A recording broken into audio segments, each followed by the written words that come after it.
Yes, guys, I'm Si. Welcome to Cardiff City World. It's Thursday night live, and I'm delighted that as we look forward towards our game with Doncaster Rovers on Saturday, as well as we talk about the season so far, I'm delighted to be joined by Doncaster fan, content creator, presenter, Mr. Aaron Challoner. How are you, mate? I'm pretty good. Thank you very much for having me on Cardiff City World. If you haven't done so already, please subscribe to Cardiff City World if you haven't. And can't wait for a wonderful preview show. Yeah, it's going to be good fun, mate. I want to have a good old chat and just really get a feel for Doncaster, the manager, the season, everything. I've got a couple Yeah. of videos which I sort of break my previews into three different videos. So I do like a general preview tomorrow lunch. Then tomorrow night I pit the managers against each other in a bit more of a tactical thing. And I've got a new twist to that where I've got a new tactics table to add to that as well, which I'm quite looking forward to using in the morning. And then Saturday morning we do sort of three big questions that Cardiff will have to answer to win the game. But talk to me a bit about Doncaster's season so far. So over from an overall perspective, I think we started the season quite well in the first few games. We were amongst the top six heading out of the window. We looked like we were in for a bit of a strong season. We beat Bradford, which was one of our rivals in the league, and in terms of local rivals, we thought, yeah, this is going to be a great season. But then the form kind of fell off a cliff almost. I think we got too carried away as a fan base at times. I think we got a bit too carried away, and we kind of fell off quite a bit. And it's been a struggle to try and recover that form. And I think we're starting to get used to the fact that this is a different League One to when we exited a few years back. Different teams, different standard. The quality's gone up compared to a few years ago, and we at times have really struggled to adapt to that. I think the lack of firepower is something that's obviously glaring. It's glaringly obvious. With 17 goals all season, it's from an attacking perspective, it's not been good enough by the standard of some. But I think overall, despite the lack of form in some parts of the season, we still hold faith in the man in charge because of what he's won for us, what he's done in the past, how much we trust him. And we'd back him to the moon and back. There are some fans in our fan base that have turned on him, which from what I've seen, but they can hold their respective opinions. I can respect the fact they have a different opinion to the majority of fans, but fans like myself, we fully back the manager and we think he can turn it around. But overall, it's been a mixed season. I think the game against Stockport on Tuesday night fully describes our season. It's been a mixed season. So, if I asked you to pick out the biggest positive, whether that's a player, the way you're playing, whatever it may be, and I asked you to pick out the biggest negative, what would your answer be to both? I think the biggest positive, first of all, I would say is Conor O'Riordan. I think he's been our best summer signing by a clear mile, and that's no disrespect to the rest of the signings this summer. I think that Conor O'Riordan's been our best signing of the summer. I think the majority of the games, I think he's been brilliant. I think he's been defensively solid. He's played the ball well. He's physical, wins the aerial duels well.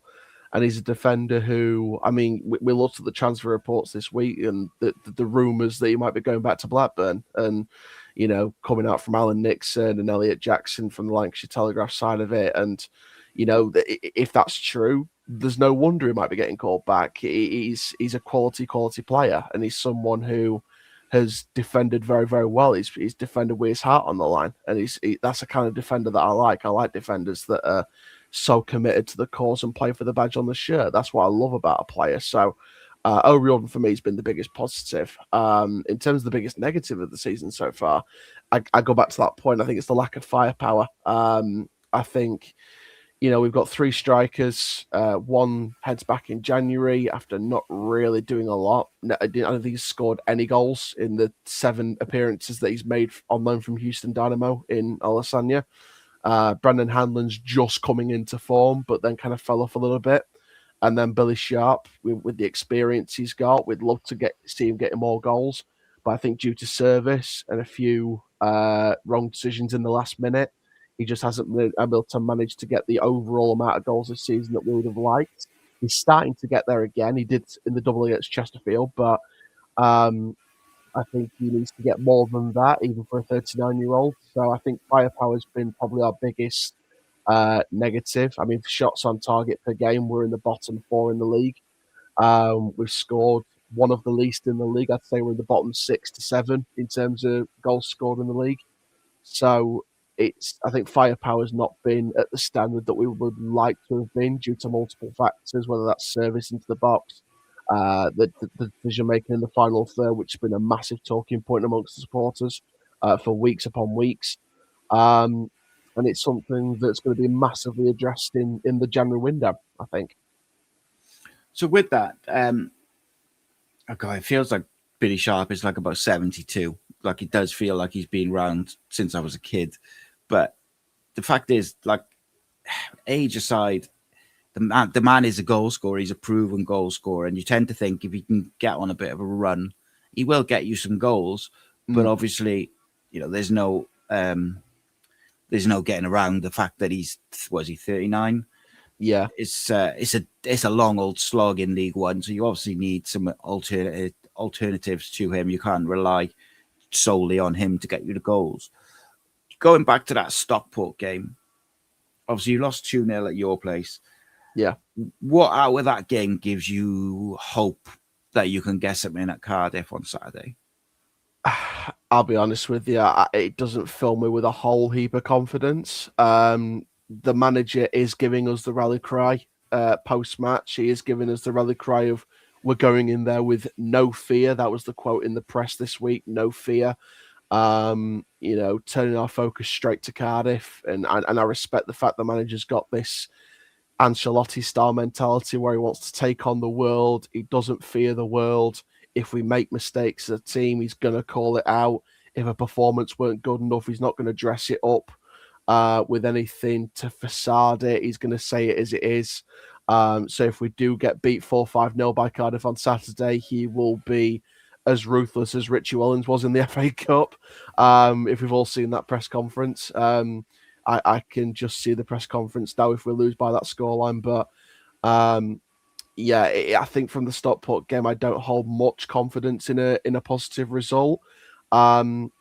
I mean, the game itself, it was mixed for me. A lot of fans were saying the whole game wasn't good enough for Rovers, but I disagree. And this, people may call me ultimately positive, but I thought the first half we did all right. I thought we played some good stuff, but the second half we just kind of lost control as the half went on, which warranted the 2 goals that Stockport scored. And it was a very physical stop-start game most times. So it was one of them games where we were coming out with a few scars and a few bruises, and we're losing a couple of key players for this game on Saturday as well. So it's not going to be an easy one. Losing an experienced defender to injury, losing one of our starting midfielders to a suspension with that 5th yellow card. It's not great because he's been there. He's been starting pretty much most league games, if not every league game, with Bailey alongside him. So it's going to be interesting not having him start in the midfield. But as long as we go into it with a no fear mentality, and as long as we give 100% effort, no matter what the result, I'm sure the fans that are there are going to applaud the players no matter what. If we get beat 4-5-0, but we put 100% effort in, then I've got no regrets, and the players get my ultimate respect regardless. Do you which players are out? Did you say? So George Broadbent's out with a 5th yellow card so he's suspended for the game that he picked up against Stockport. Matty Pearson, the central defender, is out on the injury table with Olasanya, who I believe will go back in January anyway. And beside that, it's going to be just a case of who competes for a place and who starts over other people. Because I think we've got the squad where we've got a lot of quantity. We now just need to up it with a little bit more quality. Okay. So with regards to the Cardiff game, do you think, will Doncaster come out and try and play, or will you sit more with a bit of a low mid block and try and sort of frustrate Cardiff? Do you think? What's the usual game plan in these types of games? Well, usually McCann likes to be on the front foot, or at least try and be on the front foot as much as possible. There is some possession parts to his game. However, he prefers getting the ball directly forward and trying to get it, in the front half of the pitch as close as possible. In terms of what I would like to see going into that Cardiff game with the stats to back it up, I don't want to see us really play negative, but what I do want to see is I'd like to see us be robust at the back. And this is where I go back to one of the previous results we had against Bradford a season or two ago, where we played a 3-4-2-1, which adapted to a sort of a 5-2-1 almost, like a 5-4-1 maybe. I'd like to see us maybe go with that. I'd like to see us go for a 3-4-2-1 and trying to set up with a back five almost, and then sort of a 2-2 almost with a one up front, and do it like that. I'd like to see us maybe go a bit more robust at the back, try and settle it a bit at the back. Obviously, I'd like to go with a no fear approach when we counter. I don't think we're going to play through Cardiff. I think Cardiff City are very much an open football side at times. Especially under Brian Barry Murphy. I think his football's brilliant to watch at times. I think it's fantastic to watch. So we are not. If we step up to Cardiff and try and play football against a footballing side, it's going to be career suicide at the minute. So for me personally, I'd like to see us set up a bit more deeper, a bit more robust at the back.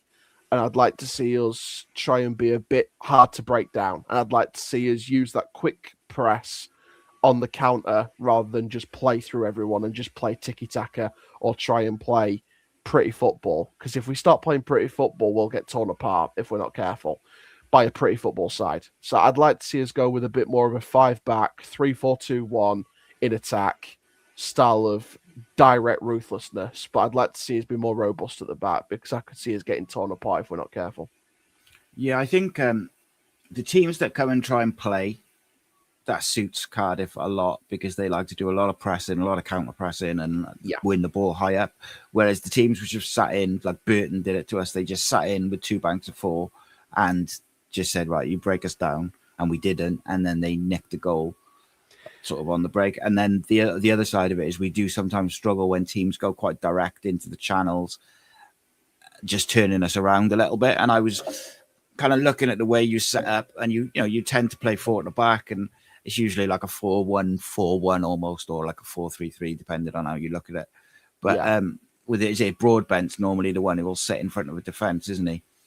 Yeah, he's the if we go with the 6-8 partnership of Broadbent and Bailey, Broadbent is that 6. He's been molded into a 6 type player, like a Ben Whiteman style role almost back from a few years back, and Bailey will be the more advanced. So that's why I'm kind of thinking we might go with the midfield of Bailey and Close, because Close will act as the 6 and Bailey is the 8. Even if we go with the back 3, back 5 system, I think it'd be the same midfield. If they want Bailey to become the 6 role while Broadbent's suspended, we'll probably end up starting Charlie Crew. I was going to just ask you about Charlie Crew. I noticed he got a start against Stockport. How has he been? Because obviously he was at Cardiff as a kid. We were very disappointed when he left because he's a supremely talented footballer. But I was looking at the system, at least according to the BBC, for the Stockport game, and it seems like he played just off Billy Sharp, but actually when he was younger he played a bit deeper than that. So I was kind of interested in how he has been for you and how he's been in League One, and just whether you think he might get game time Saturday. Yeah, I think that kind of 10 style role on Tuesday night was a kind of square pegs round holes. I'm questioning why Robbie Gotts isn't starting in that role if Clifton's not starting. I'm wondering where Gotts is. Sure, we'll get some clarification close to the time. But in terms of Crew overall, yeah, I think he's had a pretty good season. He's been okay this season. He's filled in multiple roles in the midfield at times. He's been a very versatile midfielder in the centre of the pitch, operating as a 6, an 8, and filling in as a 10 a couple of times. So he's someone who's been very versatile. He's been adaptable, which is something that we'd love to see in any club, in any side. We like adaptable players that can fill in somewhere, whether it's square pegs round holes or a very comfortable fit. In terms of when I compare it to his first loan spell, obviously the previous campaign, I'd prefer his first campaign rather than his current one, his second spell, because I think we've seen a lot more out of him, but he has had the international duty. So I think we'll now see a lot more of him and a lot better of him now that he's back from that international spell. And I don't think there's an international break till March. So we're going to see a lot more of Charlie Crew, and I think get a lot better than from Charlie Crew. He's not been awful. I don't think he's been awful at all. I don't think he's had many worse games or really, really awful games. I think his worst game has been kind of an average performance, like a 5, kind of if we're going off ratings. So I think he's been okay this season. He's not been world class, but I think he's been great. I think he's been okay. But I think we'll see a hell of a lot better of him now we're moving into the winter period and heading towards that next international break. Yeah, I think with young players, they get better as they play more, and then they get a run of games. And like we found with the international break, that has really affected the form of the team coming out with those breaks. It's really sort of been quite disruptive. So I'm kind of I can see how he would be affected by that. Where do you think Cardiff can get at you on Saturday? Like, where's the areas where you think we're gonna have to be good there, or we're gonna get punished? I think the style of football that Cardiff play is something we're going to be really wary about. Again, like I said, they're a pretty football side. They've got brilliant free-flowing attacking players that, for me, could play through us like a hot knife through butter. I think it's one of them situations where we've got to tighten the gaps. We've got to be robust. We've got to stay focused at the back because Cardiff will just cut us open in a second. It's one of them, I call it the Hector Bellerin moment. Against Tottenham, I think a few years ago, where on one of the goals in Tottenham's 2-0 win during the COVID season in 2020, 2021, where it was basically he sort of nicks the ball and he takes a second to think and then he has to run back. It's one of them games where I think we've got to switch on because the second kind of take the ball off us could be a second, and it could be a second too late before we track back, and it could be already too late by then. It's one of them where we've got to stay switched on 100% from minute 1 to minute 90 or 90 plus. In terms of the specific dangers, I think you'll work the ball well down the channel. I think, again, our fullbacks are attacking fullbacks. So I think that we've got to be... They can't be too far forward because, again, Cardiff could just launch the ball down the channels if need be and try and beat our defensive line if that line is too high and catches off guard. And again, it's going to be a case of tracking back and hoping we reach the ball in time. It was a physical game on Tuesday night, so we could see that physicalness cross over into Saturday, depending on how physical we want to be. And I do think we need to be a physical side on Saturday. I think that we need to bring that in. So I think the way that Cardiff could play around that, again, is with that quickness, that free-flowing attacking nature on the front foot constantly, which is what Brian Barry Murphy's famous for. So I think that's the main thing we're going to be careful of here with Cardiff, is the fact that they're going to be a dangerous attacking side and they're a side that will outplay us. But the problem is our manager sometimes has got that mindset, and it has in the first spell as well, of, well, you score this many, we'll try and score one more than you. And sometimes defensively, we're going to be caught off guard quite a bit. So Cardiff, if we're not careful, we're not switched on, and we're not compact enough at the back, both in possession and out of possession, Cardiff could sneak a few goals past us if they cut through those gaps with the pace that we know them for this season. Is there anyone in the City side which you kind of look at and concerns you, or you think that maybe there's an area where you could get at Cardiff? I mean, obviously the main threat is Selec up front. I mean, he's someone who, again, he's your top scorer. He's someone who knows where the back of the net is. He can be a bit of a robust striker at times. So he's someone who's a bit of an all-rounder and someone who I think will know where the net is. And again, we've got to be switched on defensively, because if we even let him into the box, if we give him a sniff off the shoulder, he will pounce. And I think he's got a good shot record in terms of on target to off target. So He's someone here who, for me, will be very dangerous. There are some other quick players. Obviously, the youth has been important to Cardiff. And when I look at players like Colwill, he's someone who, again, could punish us. But overall, for me, I think the whole squad's a threat for Cardiff. I could pick out Selec and Colwell specifically, but I think that the whole squad's going to be a massive threat. And we've got to stay switched on for everyone, because Cardiff's one of them teams where you pick a certain player and you keep your focus on them and you nullify them. There's that other player on the other side and you're thinking, oh no, what about this guy? We've got to keep focus on everyone. But I think Selec and Colwell are the kind of two main attacking threats for me. So Ruben Colwell's out. He's had surgery on his ankle. He's not back until February, I think. But Joel Colwell is played in the 10 on Tuesday. He did all right out of possession. He's very good, like really good at pressing. I don't think he's quite up to the creativity side as his brother at the moment, but he's also younger and he's still learning.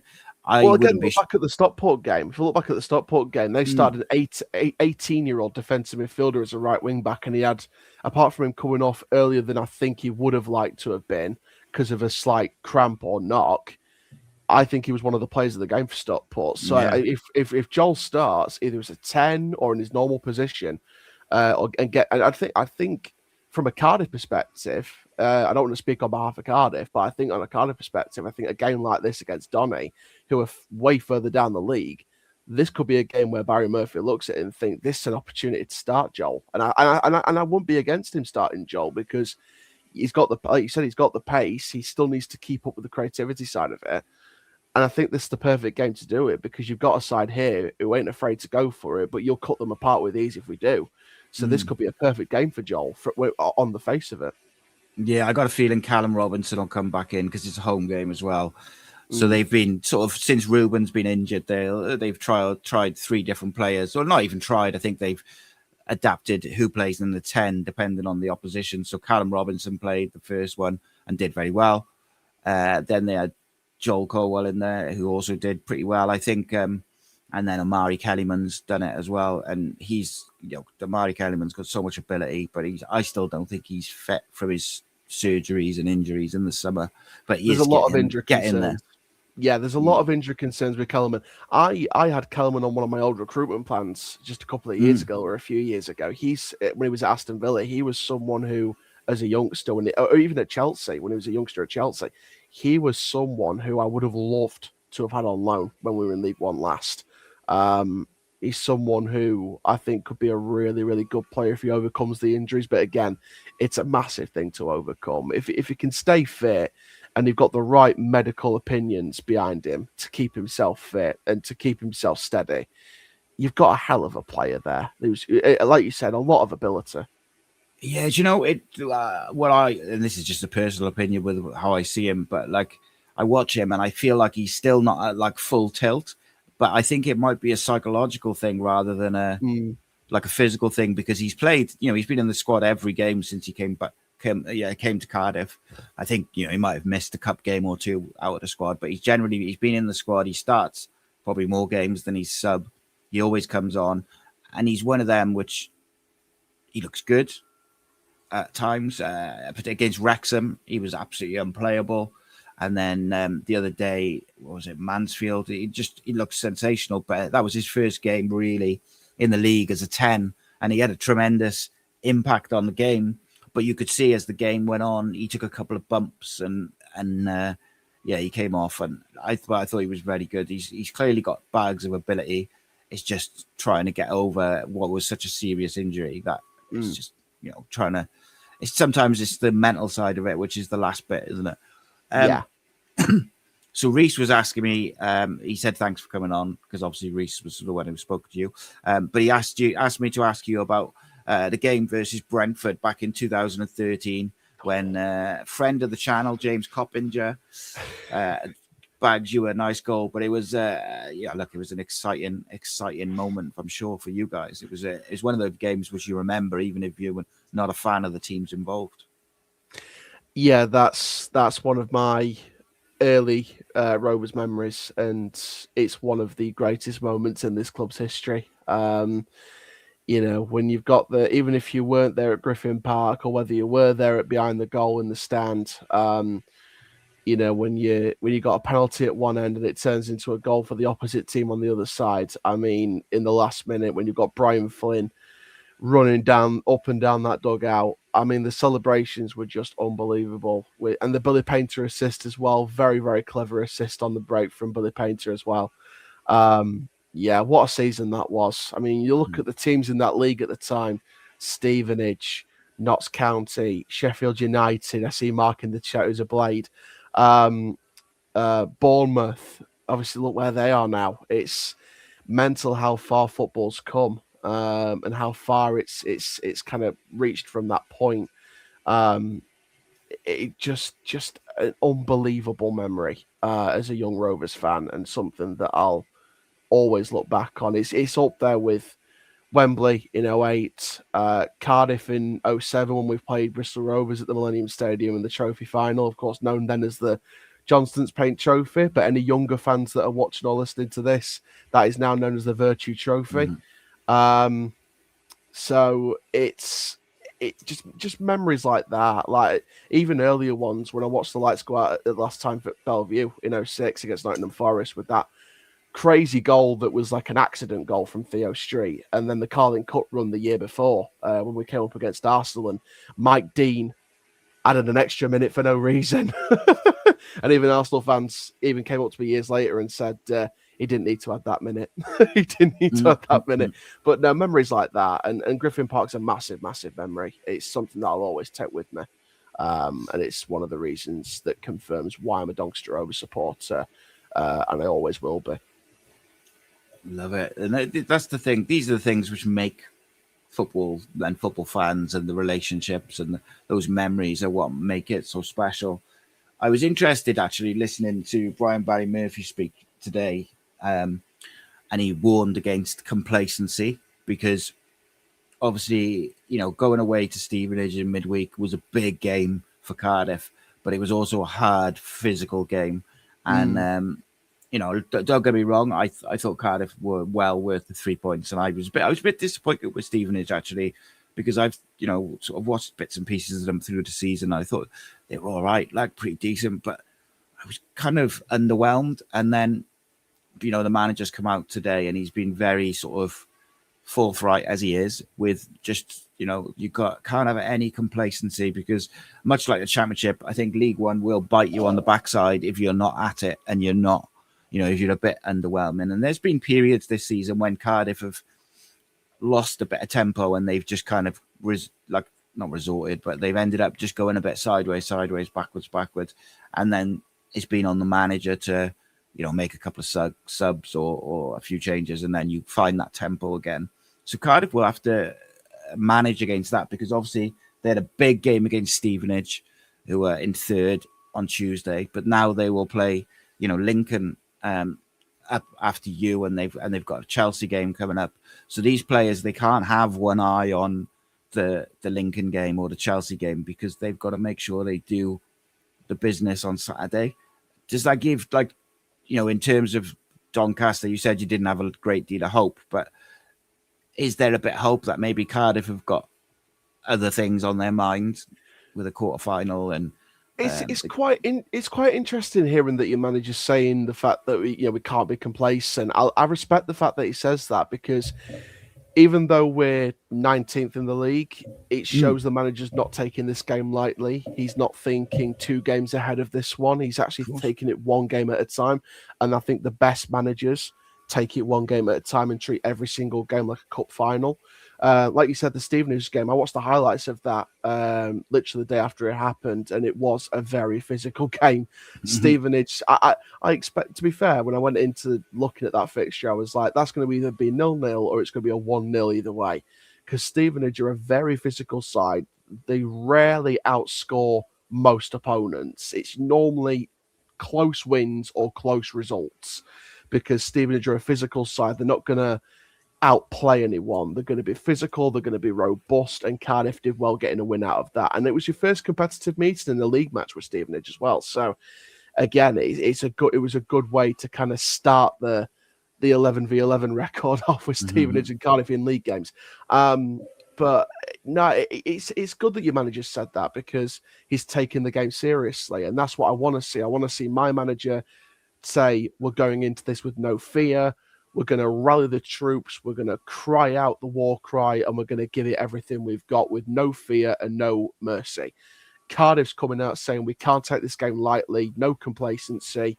We're going to give it what we need to, and we can't settle back in our comfort zone, because that becomes a dangerous part of our game. So it's two sides that are going to go for it, from the sounds of it. It's two sides that are going to go out there to win the match. We need to win the match. Cardiff want to win the match anyway because of where they are in the league. They're top of the league. They're heading back to the Championship as it stands. But League One's a very, very tight league. I'd argue that League One, League Two are the most competitive leagues in this country, and probably one of the most competitive leagues, or two of the most competitive leagues in European football, because of how tight they are, especially at a later stage, and how late in the stage they are, how tight it can be between promotion, mid-table, and relegation. So it's going to be a very interesting game. I don't hold on paper. I don't hold much hope out for a result. But if we go into this with no fear, and we go out there and give it everything we've got in an attacking sense and 100% effort, one, I can't say anything bad about it, because we gave it 100% no matter what the result. But if Cardiff end up buying into that no mercy approach from Doncaster, and they do become complacent, there could be a shot result on the cards, because League One can pull out shocking results when we least expect it. I'm not holding out for much. If we drew this game, it would be a massive result for us in the grand scheme of things, in the bigger picture, because, you know, nowadays in football, it's not just about the results. We've got to take it into context. And for me, I would say that a draw would be a huge result for us. I'd love to win the game, of course I would, but I'm going into this thinking I'd take a draw at this point. And if we lost, keep the result to a minimum if we can, and not be complacent ourselves, because that could be a worry as well. If Cardiff are worrying about not wanting to be complacent, that could be something that we do by ourselves by accident. So it's one of them where I think we need to go for it, and obviously you guys are going to go for it as well. So it'll be a really, really good game. I think it could be an entertaining game potentially. Yeah, like the interesting side of it for me is, look, if I ultimately, without being disrespectful, if Cardiff play as well as they can play, you'd expect them to pick up the 3 points. Yeah. However, you can't ignore the fact that they've got a cup quarter final a couple of days later, and we have such a young squad that I think in many ways it'll be very difficult for some of those young players to not be thinking about playing Chelsea on Tuesday. Like, is there an opportunity for Cardiff to rotate then? Is there an opportunity for Cardiff to rotate? I think so. I think if I was guessing, I think Perry NG will be rested because Ronan Kipakiao is banned against Chelsea anyway. So I would imagine Kipakiao would start. That would be my guess. But I wouldn't be shocked to see Callum Chambers play again and then Dylan Lawler play against Chelsea. Yeah. I wouldn't be shocked if he rests Will Fish, even though Will Fish has been our best defender. I think he's another player that I wanted. He's another player I wanted. He's phenomenal. And he had 2 big bangs to the head on Tuesday, and then got smashed into the advertising hoardings as well. And I think I wouldn't be shocked if they protect him, because even though it's the Carabao Cup and the league is our, what we're looking at this year, we got to, get promoted. But is that Callum Chambers ex Arsenal? Yeah. I think because if that's the right Callum Chambers, and if I'm thinking correctly, I think he played against us when we played Arsenal in the Carabao Cup in 2017. Wow. If I'm correct, and if I've done that correctly, he's ex Arsenal, ex Villa. Yeah, so if he was in that squad in 2017 in the Carabao Cup when we lost 1-0 at the Emirates against Arsene Wenger, I mean, that's going to be weird coming up against him 8 years later. That's going to be a story and a half. Yeah, so I would imagine. I would think he probably starts simply because I think Dylan Lawler will start against Chelsea, and I think they will try and protect some players. But then saying that, he might go with Chambers and Lawler if Fish is not fully fit. So there's definitely room for rotation from Cardiff. I mean, we had a really you look at our bench on Tuesday, it was pretty strong. And I think, there's still a few players out as well. So I wouldn't be shocked to see. Brian Barry Murphy likes the rotation anyway. I don't think he's played the same 11 many times in a row. But And that's usually, what I like. That's what I like from the manager. I like the fact that he also gives the academy a chance. It's that whole kind of the experience from the City Academy. It's that kind of mentality and that kind of structure in the club of they're going to promote the academy kids, and it's not going to be an all transfer by Cardiff side, if you will. It's going to be we only signed a keeper in the summer. We let go of I think 9 players like Aaron Ramsey and Mate and Joe Rawls, all these different players. We signed Nathan Trott. We obviously signed Kellyman on loan, and pretty sure that was it. Osho we signed late in the day, centre back, who's just coming back from injury. But most weeks we have 8, sometimes a bit more, sometimes a bit less, academy players in the starting 11, which is is phenomenal. It's the future. Oh, but I think I said this. I was speaking to someone the other day. I forget who it was. But ultimately, I think every football fan their dream is obviously to play at the highest possible level their club can get to, win trophies, etc., and then do it with a load of homegrown kids who are Cardiff fans like me, or like the fans. That's what we've started to do as well. Yeah, that's something that we've started to do with the cup games with the Virtue Trophy. We've got Sam Strown-Brown, who's out on loan, but he can play Virtue Trophy games for us. We've got a young keeper in Jacob Bryant. We've got Casper Williams, who's out on loan, who can come back in the side as well. We've got other young players that I think we had a 15 or 16-year-old, or at least 2 or 3 15, 16-year-olds that made an appearance at one point or another in a Virtue Trophy group match. We're starting to implement the academy into the side as well. So that's what I like. It's not just about, obviously, like you said, you want your side to win trophies, get promoted, etc., win playoff finals, win little competitions in Wembley and stuff like that. But you also want it to be this exciting journey. And I think that's a great thing with Cardiff and a great thing with Donny now, is that the academy players is making this a very exciting journey in terms of the long term, looking beyond this season. Yeah, it's quite mad. Like Callum Chambers and Ryan Wintle, Perry NG, who else? Callum Robinson. They're kind of like the old men in this team, and I don't think I think Callum Chambers is 30. The rest of them are all under 30. Like it's such a young team. And it's weird to think Perry and G is now part of the older group. When we remember years and years ago when he was part of the Crew youth factory almost. So. Yeah, it is crazy because. And I tried to say this a few times when we had like a bit of a ropey spell a couple of weeks back. It's like it's a very young team, and they're gonna have little moments, little days, little periods where they just maybe they're a bit fatigued or they're mentally overwrought, whatever it may be. There's going to be periods because they're learning, and I think we had that heavy defeat, which against Blackpool away. And it was an awful, a really, really poor performance in the second half of that game.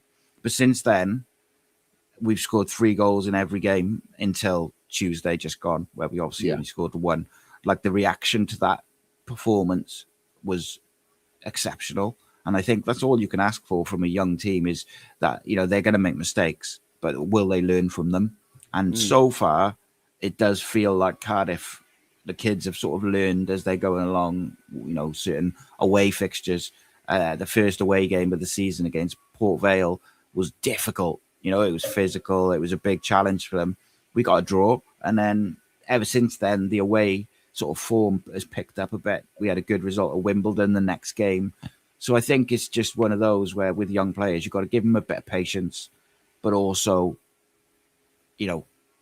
get behind them and stuff. But I think absolutely, it's exciting. I'm loving football this year. I think part of that is because I'm getting to watch Cardiff win some football matches, which obviously for the last few seasons we haven't really seen a lot of that. So it's been a very difficult time. I was on the outside looking into that whole Cardiff situation over the last few years, and it was very, very difficult seeing what Cardiff were going through on the pitch and also the troubles off the pitch as well with what the fans were experiencing and what the fans were worried about, concerned about, and frustrated about. Let's not go away from that. It was very frustrating from a Cardiff fan's perspective at that point, but it's proving to be a really good spell at the minute. And like I said, I think Cardiff are very much poised to get back into the Championship as soon as possible and do not really a Birmingham City walkover, but definitely in terms of getting promoted straight back into the Championship at the first time of asking. I think it's definitely the Dragons rising from the ashes. It's definitely the pride of Wales, and yeah, this is definitely Cardiff's time, and we're gonna see that three-way Welsh derby next season, I reckon. Nah, Jacks will go down. To be fair, I think with Cardiff have got to go up this year, and the reason for that is the likes of Dylan Lawler, Ruben Colwell, Ronan Kipakio, probably a couple of others. They will not stay in League One another year. I just think bigger clubs will snap them up. Yeah. And, as much as we've got another crop of young players coming through, they're probably not as far down the line as the ones who are playing in and around the first team at the moment. And I'm not sure that they're up to the same standard yet. They might be, but they don't look quite as gifted as, the ones which... And in fairness, like the likes of Dylan Lawler and the Colwell brothers and Ronan Kipakio, they are very gifted footballers, I think, who all four of them will probably end up going on to play in the Premier League. So it's kind of one of them. You've got to enjoy them while you've got them. But I'm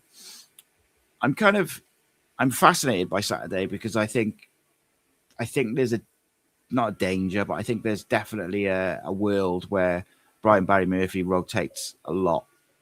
And then there's also a world where he goes as strong as he possibly can. But I'm kind of very interested by what he decides to go with, because you can't get away from they got a cup quarter final a couple of days later. And, having seen Cardiff play in 2 cup finals in my lifetime, which was very unexpected, even though it's the Carabao Cup, you're kind of like, well, if we could find a way to get past Chelsea somehow, suddenly you're in the semi-final, and it's a... And I think they're beatable. I think they're beatable right now. They're all over the place, aren't they? You're playing them at the best possible time because Chelsea are beatable. And, the fans are scapegoating their players. The form's not been great. They've lost 4 on the bounce, no competitions. Chelsea, apart, after the so-called Chelsea in a title race a few weeks ago, they've kind of fallen off a cliff. And the title race has suddenly disappeared and it's become a top 4 race in the space of a few weeks. So this the problem is their squad is insane, isn't it?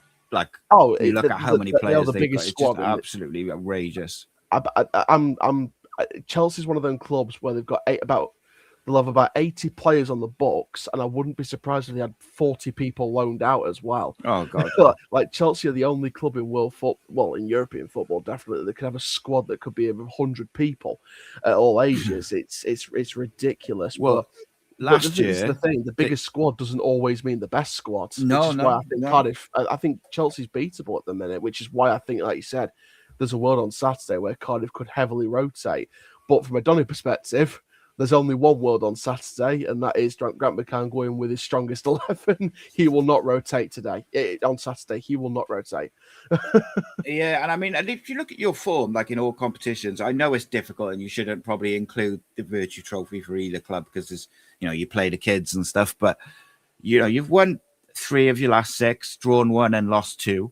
Cardiff have won 5, lost that 1 against Wimbledon, where they played like a bunch of children, which is like, it's good and bad in many ways. Like, but I think definitely for the future, it's good, isn't it? But yeah, it's been a mixed season, like I said, mixed season. But the bigger picture, like you said, only 2 losses in our last 6 matches in all competitions. Take the trophy and the cup away, it's 2 losses, a draw and a win in our last 4.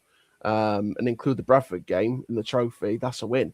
So the bigger picture is it's not as bad as what it's been made out to be by a few people. It's actually not as bad as what it's been made out by some.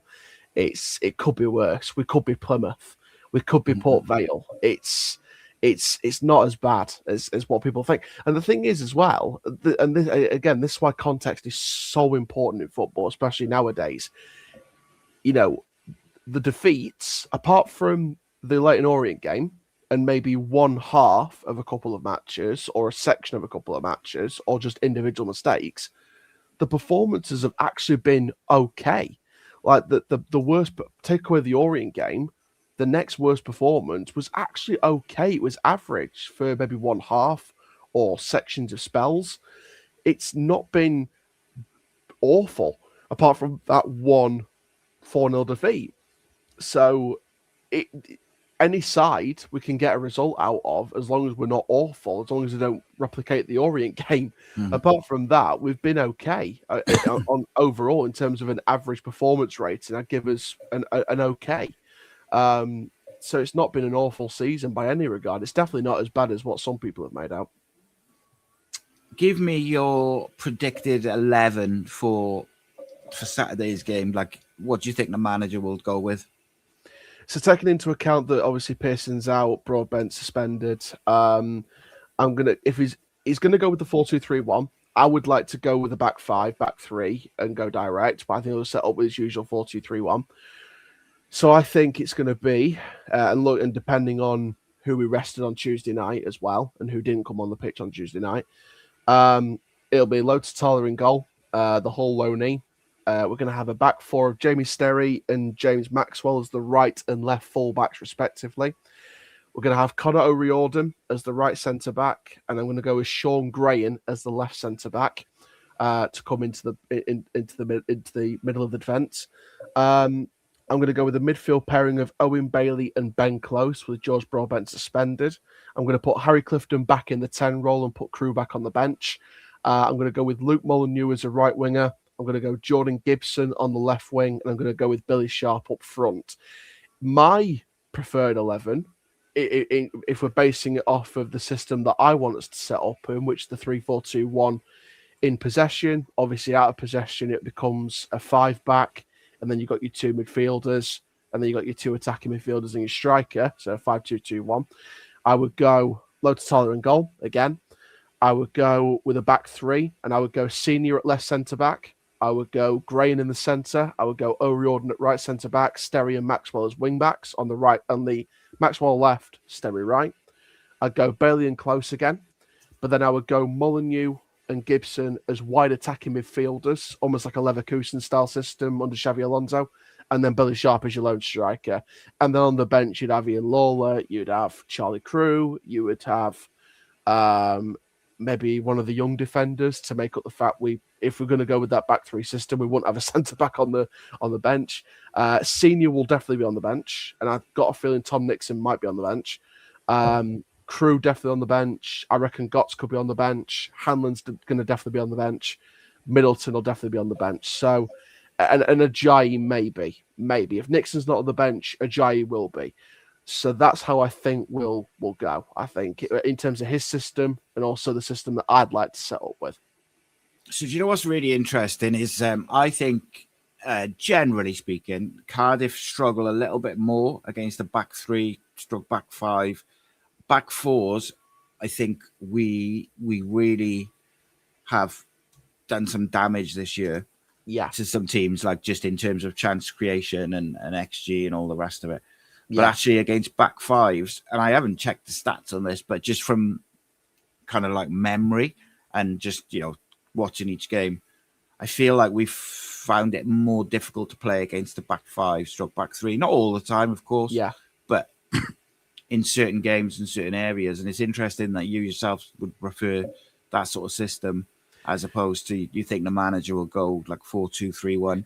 Because I think when they match up against us, that's where we obviously, like I said, we've got quite a strong squad in terms of depth, which means if you go in man for man positionally, 9 times out of 10, we should have a better player than the opposition, if that makes sense, individually. Yeah, whereas absolutely. when you don't match them up positionally, it asks different tactical questions. And I think that's where we've become a bit more frustrated. And this is where Doncaster need to do the research on Cardiff, because as you said, and I've seen some of the stuff myself, you do struggle more against back fives and back threes rather than back fours. It's a lot better to play against back fours. So, and we've played back five, back threes before, and not necessarily playing a back 3-5 or back 3 or back 5 it doesn't mean we're playing negative football. It just means we're setting up a bit more compact defensively and we're keeping ourselves tidy at the back. But we can still offer that pace and directness and the aggression and the tenacity in the forward line, whilst also being compact, robust, and pretty nasty defensively, and almost like a bit of an old classic. And it's a rival, so I might get absolutely crushed for saying this, but it's almost showing the aggression of a old school Leeds side.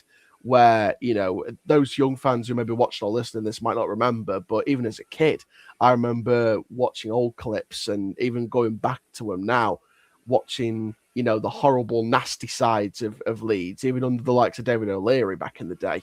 You know, they were a strong, horrible, nasty young side at times. And, you know, that's why they're in the Champions League, you know, back in the day. But we need to show that similar robustness of a nasty Leeds Strongbow sponsorship site at times. We need to show that nastiness in the back. And again, I refer back to the back three, back five. We need to come up. If Grant McCann does his research, which I trust that he does, same with Cliff Burns, same with the staff, and I fully trust them 100%. I would like to see us go with that back five because Cardiff struggle mainly against back fives. And if we're going to be going into this with no fear, we've got to set up in a system that Cardiff may show more complacency against, and we force them to show complacency and then we hit them direct on the counter. That's going to have to be the way we play, because if we start playing open football against an open football team, like I said, we will get carved apart. This is where research and context and going away from something you're familiar with is going to have to come to effect on Saturday, because we are going to have to come away from that back four and that 4-2-3-1 from a majority of the game in terms of going into this game on Saturday. We've got to come away from that. We've got to go with something different, because if we set up the same way we have and just tinker around with the lineup again, I have a fear we might get demolished.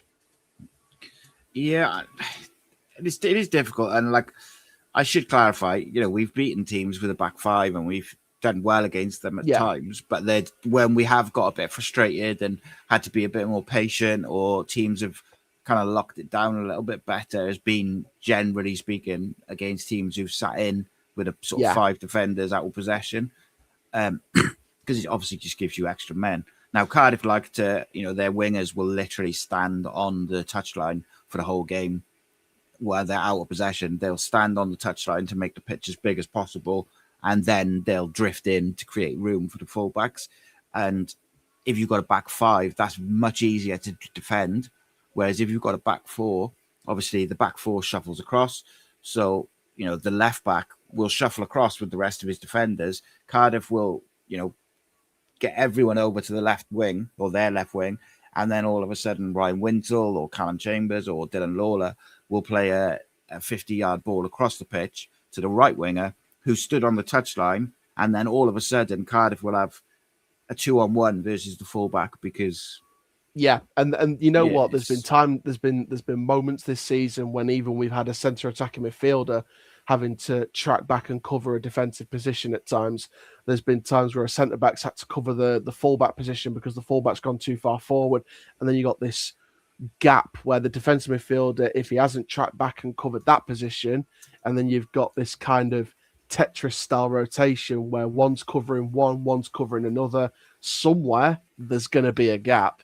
And Cardiff's going to have to be that Tetris block that falls into the gap and ends up touching ground level, which is where the goal is, and getting the points from it. So it's going to be like a Tetris game at times, I think, in possession from Cardiff's perspective. I think they're going to have to be the Tetris block that finds the gap, and it's going to have to be a gap that's going to be where the goal line is, where the end of the square is, and you gain the points from it. It's going to be like a Tetris game in possession, I think, from a Cardiff perspective. From a Doncaster perspective, it's going to have to be really, really patient.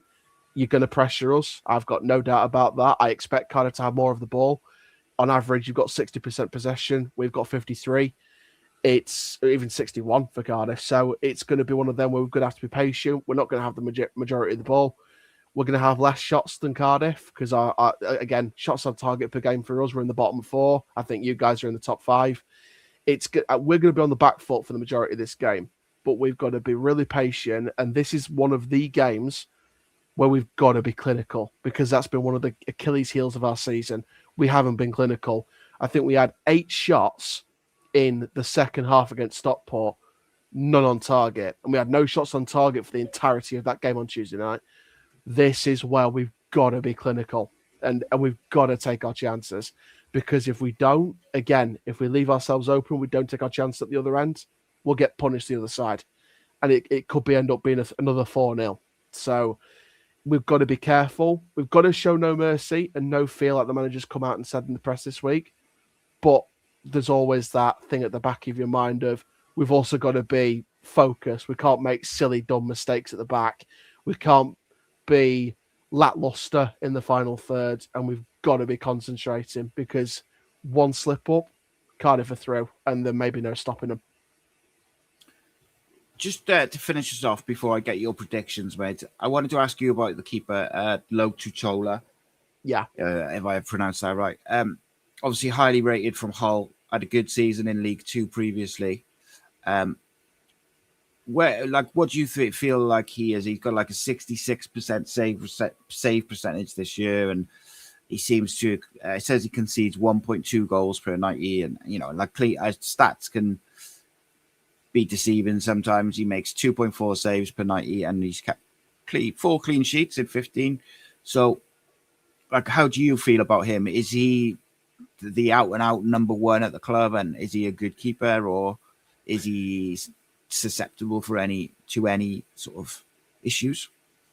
Yeah, he's 100% the number one choice. We've got the experience behind him in Ian Lawler, who plays the cup games, although Lototala did play the knockout stage in the trophy. So, that was interesting. But yeah, Lototala's out and out number one. From a shot stopping perspective, couldn't fault him. I think he had some great saves. There's two main criticisms with me constructively about TLT. And first of all, as a person, as an ambassador for the football club on loan from Hull, fantastic. Great guy off the field. Spoken to him numerous times in his first loan spell 2 seasons ago and this spell now. In terms of on the pitch constructively, in terms of what I think it can work on, first of all, his handling. There's been a few times this season where he's come up for a ball and he's dropped it, or he's been slippy handling it, or he might have saved a shot and it's kind of spilled out and he needs to grab onto it very, very quickly before the opposition can kind of press in. So I think his handling needs a bit of work. I think it's been quite slippy and a bit inconsistent.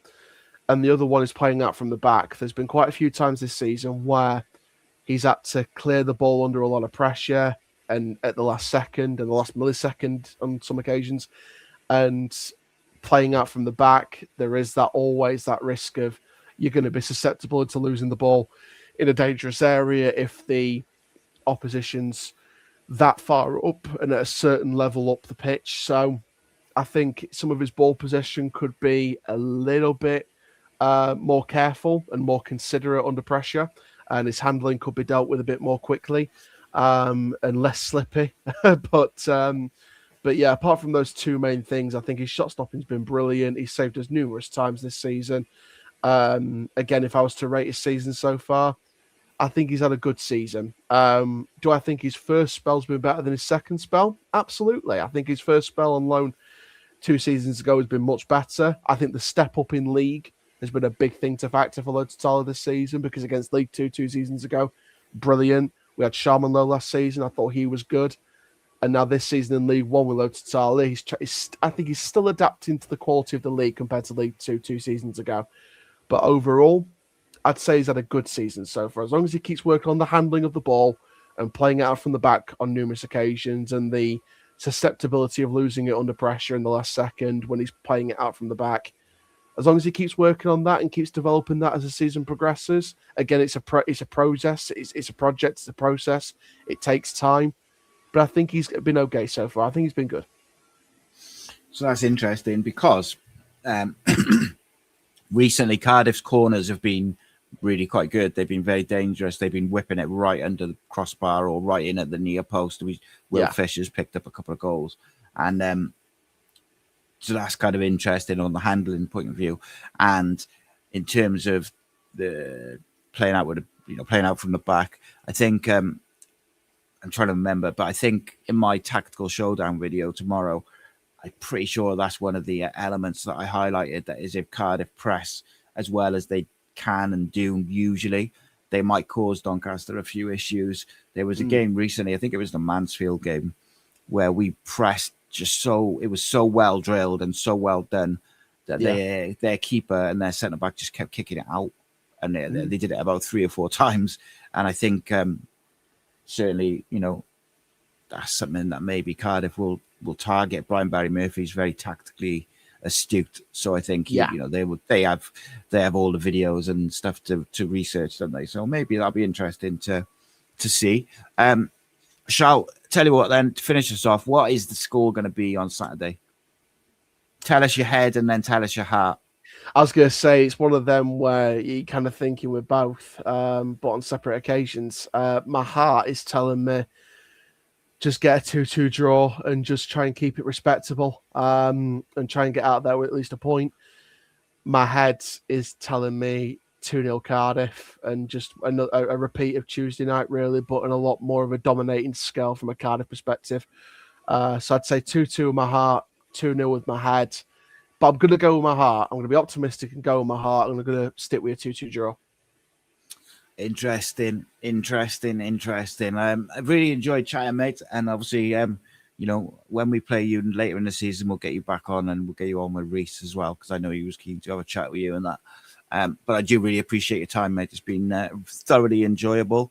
For everyone watching, thank you very much. And also, if you haven't, check out the recruitment report video that we dropped earlier. And we've dropped a few absolutely exceptional videos. If I do say so myself this week, they've done really well, and they're very interesting on a range of topics, from Emiliano Sala to 5 things we learned to the recruitment report today. And then, of course, tomorrow we start gearing up towards, tonight really, but we start gearing up towards the Doncaster game. We'll have our match preview in the morning. We'll have the tactical showdown in the evening. And then Saturday morning, we will have 3 big questions. But until then, I bid you farewell. Thank you ever so much. Keep the faith, Cardiff City fans, and make sure you like, share, and subscribe. And we'll see you in a minute. Thank you. This channel is powered by an incredible membership community on Cardiff City World and patreon.com/AcePodcastNation. Becoming a member unlocks exclusive rewards, from early access to live event tickets, bonus content, and even the occasional inside transfer scoop when we get it. But more importantly, it allows us to bring you top quality Cardiff City content 7 days a week. Across those 7 days, we're talking match previews, exclusive interviews, instant match reactions, the breakdown podcast, tactical deep dives, the spotlight series, Bluebirds Rewind, Academy Focus, and just so much more. Led by myself, backed by an army of passionate Cardiff City fans, this is content created by fans for fans. Balanced, professional, and 100% all about the club we all love. If you enjoy what we do, then join the community today and support what we are doing as we help to keep Cardiff City World flying high.